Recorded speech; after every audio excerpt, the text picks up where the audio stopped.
보내소서 붉은 숲을 내 입술에 대니 어찌 주저할까 주여 나를 보내주소서.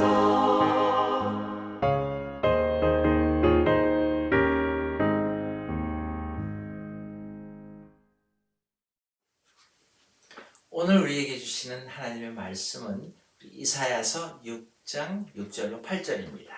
제가 읽겠습니다. 그때에 그 스랍 중에 하나가 부젓가락으로 제단에서 잡은 바 핀 숯을 손에 가지고 내게로 날아와서 그것을 내 입술에 대며 이르되 보라 이것이 내 입에 닿았으니 내 악이 제하여졌고 내 죄가 사하여졌느니라 하더라. 내가 또 주의 목소리를 들으니 주께서 이르시되 내가 누구를 보내며 누가 우리를 위하여 갈꼬 하시니 그때 내가 이르되 내가 여기 있나이다 나를 보내소서 하였더니 오늘 본문에 이사야도 그 자신의 부족함 때문에 하나님이 주시는 사명을 거절하는 장면이 오늘 본문의 이야기입니다. 그리고 계속 이런 말 하는 거예요.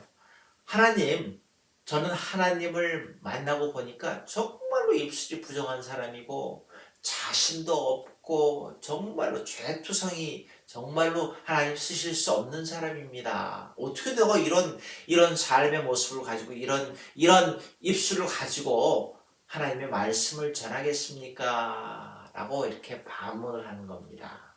그럼에도 불구하고 하나님께서는요 다시 한번 부르시는 거예요.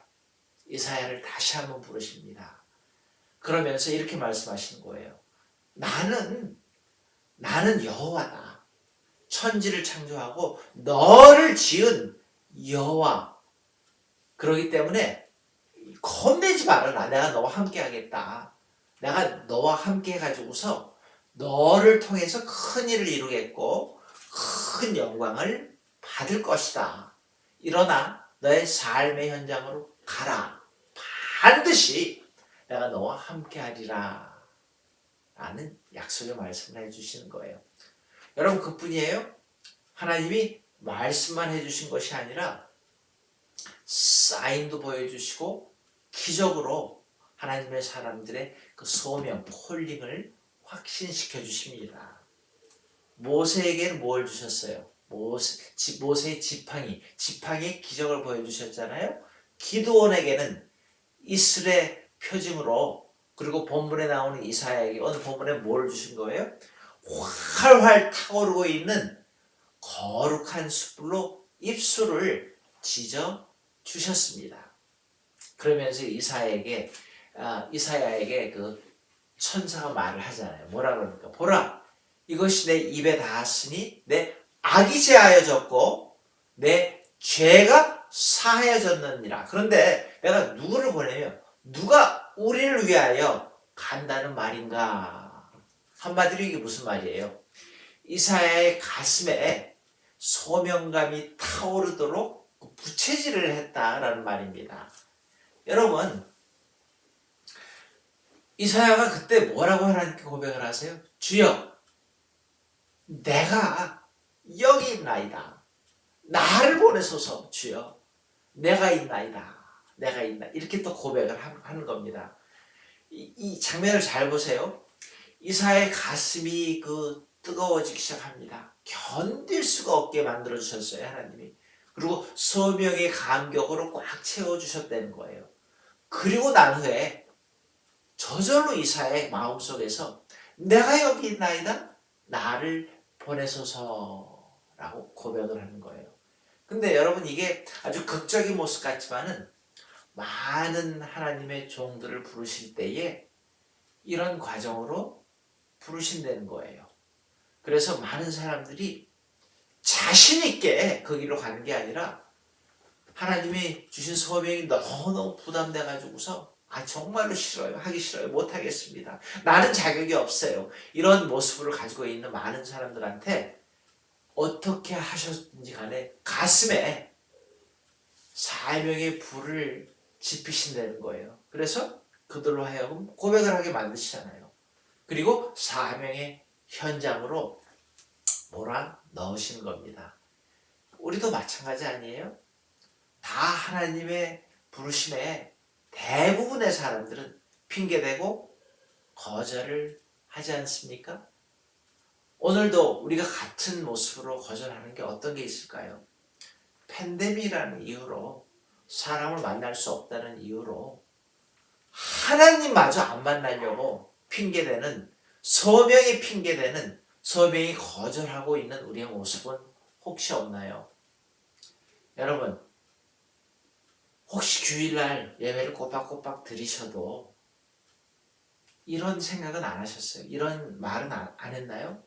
하나님 전도하는 일만큼은 제발 강요하지 마십시오. 저는 그런 달란트를 받지 못했습니다. 그런 핑계를 하면서 거절하지는 않았나요?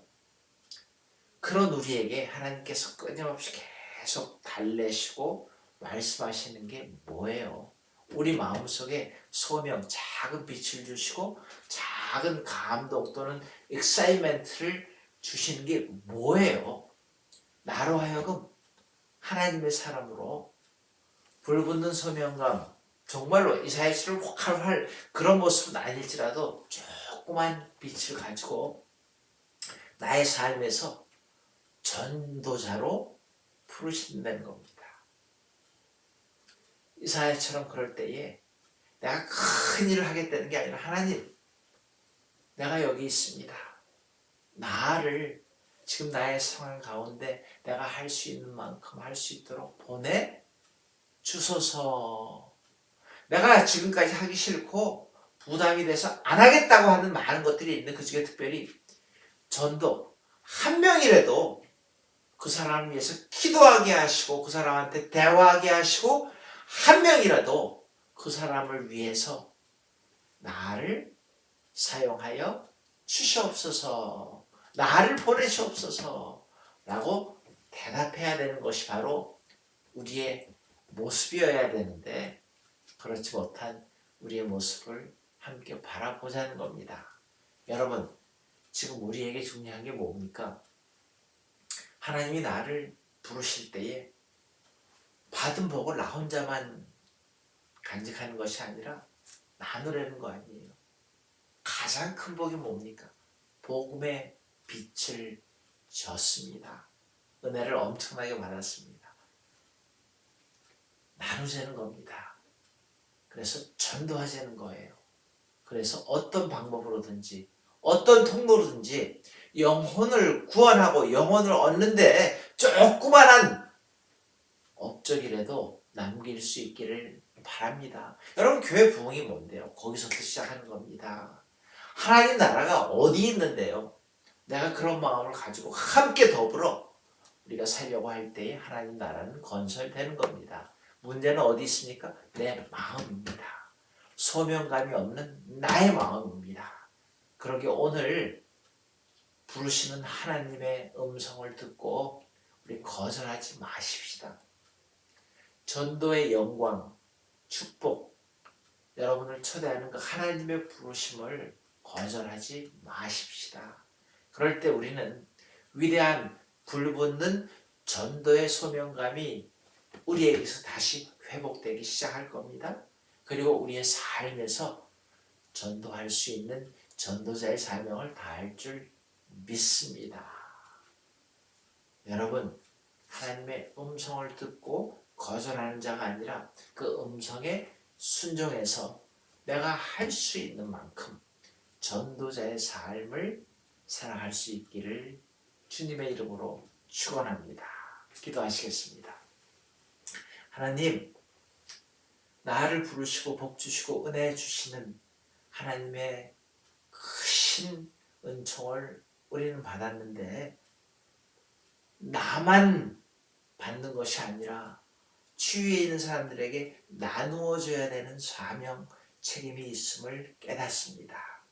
오늘도 나의 삶 가운데 전도자로 부르시는 하나님의 음성을 듣게 하시사 함께 하시고 나를 부르시고 원하시는 하나님의 마음을 읽게 깨닫게 하옵소서. 예수님의 이름으로 간절히 기도드리옵나이다. 아멘. 오늘도 우리 주기도문 하심으로 예배 마치시고 전도자의 삶을 살기로 작정하시는 여러분들 되시기를 바랍니다.